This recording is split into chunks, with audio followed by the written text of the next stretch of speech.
ఆడదానికి ఆడదే శత్రువు అని మామూలుగా నిరూపించుకోవట్లేదు. అసలు పెద్దవాళ్ళు ఊకనే అనలేదొచ్చు. ఒక ఆవిడైతే నా వీడియోలకు పదే పదే కామెంట్ అయితే బ్యాడ్‌గా కామెంట్ అయితే చేస్తుంది. చెప్పే విషయం ఏదన్నా ఉంటే మామూలుగా నార్మల్‌గా కూడా కామెంట్ చేయొచ్చు. కానీ అదేందో వల్గర్‌గా చేస్తే నాకు అది నచ్చదనమాట.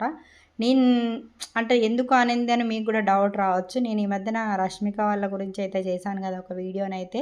ఏమన్నాను నేను అందులో బ్లౌజు డిజైన్స్ యేసుకుంటే బావుండు. మరి సింపుల్‌గా యేసారని అయితే చెప్పాను. నాకు ఇస్తే నేను కుట్టేదాన్ని కదా! అని కూడా యేసాను. వాళ్ళకేం డబ్బులు లేక కాదు, వాళ్ళకి కుట్టించుకోబుద్ధి కాక కాదు. ఎవరికి నచ్చింది వాళ్ళు కుట్టించుకుంటారు. కామన్‌గా మన టైలర్స్‌ము ఏం చేస్తామంటే ఫంక్షన్‌కే ఎళ్ళు, నువ్వు రోడ్డు మీద ఎవరి దగ్గర ఎట్లనన్నా పోయినా సరే గానీ, ఎవరిదైనా బ్లౌజ్ మంచిగున్నా వాళ్ళ మీదనే మన కన్ను పడతది. బ్లౌజు బాలేకపోయినా కూడా అరే! ఇది ఎందుకు కుట్టిర్రు? ఎవరు కుట్టిర్రు? ఇది ఇట్లా అయితే బాగుండు కదా! అని చాలామందికి అనిపిస్తూ ఉంటది. నాకైతే పక్కా అనిపిస్తది. కామన్‌గా నేను అట్లా గెస్ చేస్తా ఉంటానన్నట్టు. బ్లౌజులు ఒకటి డ్రెస్‌ల విషయం కాదు. బ్లౌజులు ఎక్కువ కుడతా కాబట్టి నాకు బ్లౌజులు ఎందుకో వెంటనే నాకు కంట్లో పడతాయన్నమాట. బాగా మంచిగుందనుకో, అబ్బా! వీళ్ళ ఫినిషింగ్ బావుంది. వీళ్ళు ఎక్కడ కుట్టించిర్రో, ఏం కథనో, ఎవరు కుట్టిర్రో అని కూడా ఇట్లా కూడా ఫీల్ అయితా ఉంటా అనమాట.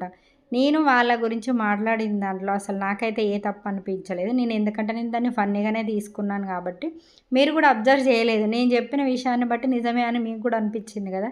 కానీ నేను వాళ్ళని మాత్రం అందులో ఏ విషయంగా మాత్రం ఇబ్బందయితే పెట్టలేదు. ఫన్నీగా చేశాను వీడియోనైతే. ఆ వీడియో ఎవరైనా చూడనోళ్ళుంటే ఈ ఛానల్ నేమ్ కింద లింక్ ఇస్తాను చూడండి. షార్ట్సే అది కూడా లాంగ్ వీడియో అయితే ఏం కాదు. కానీ ఆవిడకి ఏమైందో తెలవదు. మరీ టూ మచ్‌గానైతే కామెంట్‌లయితే చేస్తుందబ్బా!